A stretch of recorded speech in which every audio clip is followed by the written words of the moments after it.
Hi, this is Kathi Quinn with Floriani. Floriani is a division of RNK Distributing, and I want to welcome you to this week's Project of the Week. I got an interesting question in an email.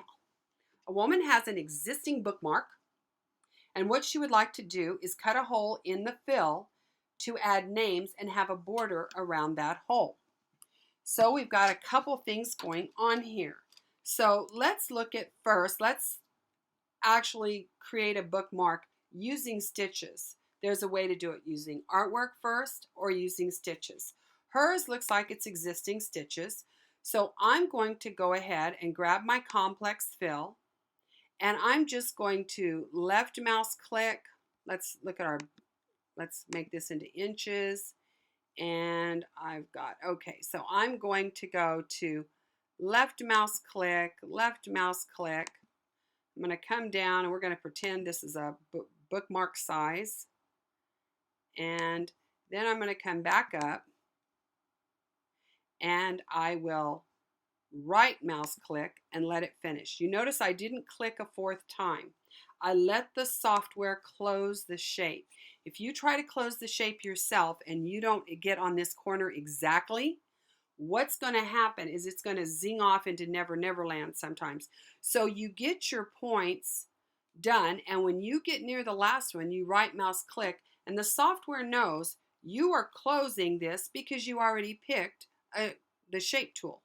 So now I've got this. Now, of course, we probably wouldn't do a bookmark in a heavy fill. We're going to assume it's more applique-ish. There's a light fabric, but let's move on before we change anything. Now that we are here, I need to create a hole in this. So in order to create a hole in an existing embroidery, I'm going to left mouse click on my selection tool, and I've got this selected, and I'm going to move down to our third icon, which is our shape icon.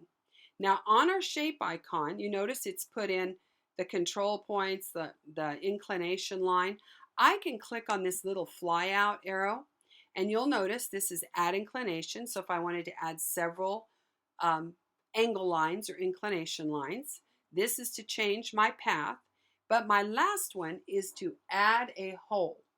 So I'm going to left mouse click on add a hole, and then I'm just going to left mouse click, left, and again, I'm not going to close this. I'm going to come down here because I'm closing a shape right now. I'm going to come down to my last icon on my left-hand toolbar, and I'm going to left mouse click on close shape.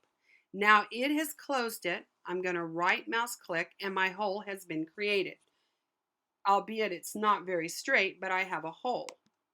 Now the next question was, I want to put a border around this. Well, depending on if this bookmark was already created and was done as an applique, if I do the hole first before the applique, it's going to go ahead and put a border around here. So let's look at our next two steps.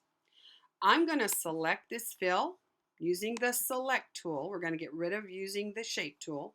I'm going to select it. And you know, I want a light fill because if this is going to be an applique, I'm certainly not going to use a full fill. So I can use any of the motif fills. I could do a motif fill.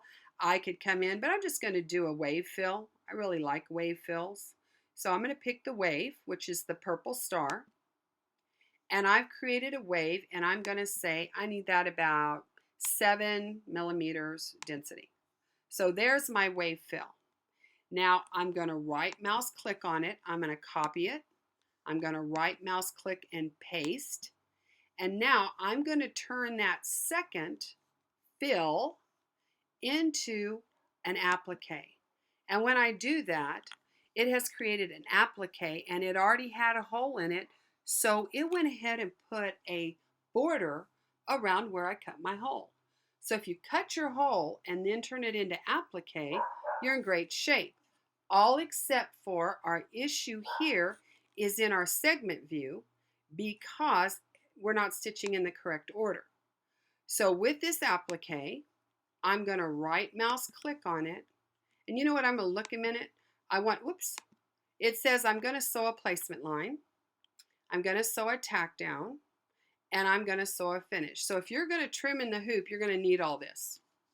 If you're going to pre-cut or use a digital cutter, you don't need a tack down. But we'll leave it like this is for now. So I'm going to right mouse click on it, and I'm going to break up this applique.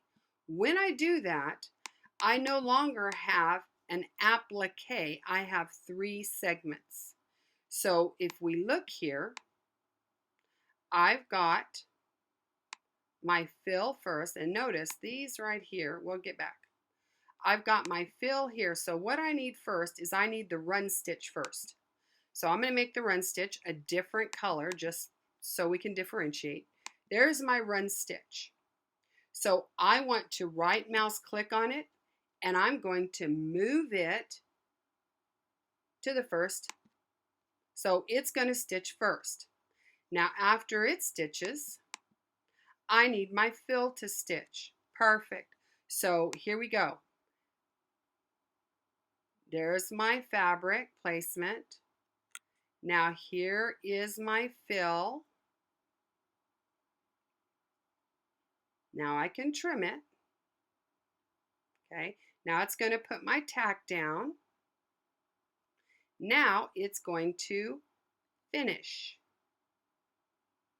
All that simple and easy, and then I could have put my name in here because remember, this is going to be a solid piece of fabric. Now I went ahead, if you notice on here what I did was I put my placement line, because I'm assuming if you're trimming in the hoop, I'm going to go ahead and do my fill. I'll lay that down and do the fill over it. Then I would trim to the fill or do the tack down, trim. Now I can, and remember, we're not trimming out that little square. That little square is still fabric where we're going to put our name. So now I have got my applique to finish. And that, whoops, got my. So there we go. Now I would go to my text tool, grab my text, click, do my name, and obviously that's not the name I would do, and I wouldn't do it in that font, but you've got the idea. Now I would go to, I'm going to use block fonts in here, and I'm going to make it small, maybe 0.5. I don't know how big I made my hole, but there we go. And I don't want applique, I want block font. Let's pick a new block. Let's pick docked. And again, 0.5, apply. And now I could move this into place by grabbing actually the whole piece. There we go.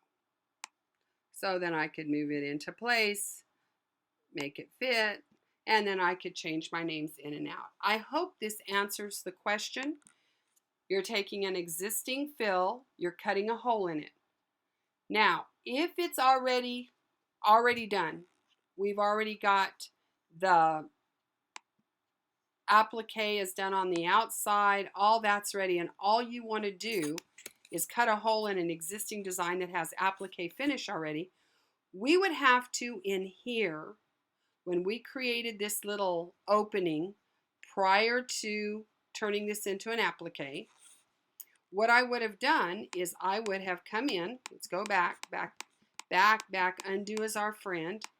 We're going to undo until we have to redo.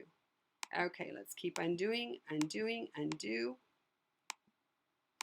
Okay, there we go. Now, we don't have anything but the line I created, correct? We drew this. I drew a little square in here. And once I drew the square, we're going to pretend the rest of this was already applique. In here, if I want to put a border in here, I am going to right mouse click on my ruler bar and I'm going to say snap to anchors. Because if I come in here and I want to draw a line, the anchors are those lines I already created to make the first hole. So if I'm snapping to anchors, let me show you so you can see your anchors. Oops. Come on, sweetie. Select you. I want you to see the anchors. There we go. See these lines right here? Those are my anchor lines. So if I come in here to draw and I've told this to snap to anchors, when I left mouse click, it's going to, even if I'm not exactly on those anchors, it's going to select them. And then when I close, I will have created an artwork line there. Well, that's a lie. I sure didn't. Hang on. Let's come back.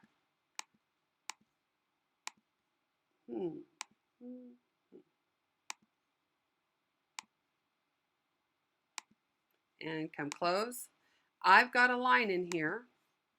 Let's turn it a different color so you can see it. So if I have this little line that's in there, then I'm going to click on my steel stitch, and I have put a border around the hole that I've created in an existing bookmark that had an applique edge prior. So I hope that answers our question. I hope that gave you some thought. It's fun to add holes. It's easy to add holes. So I look forward to seeing you next week. Have a great week.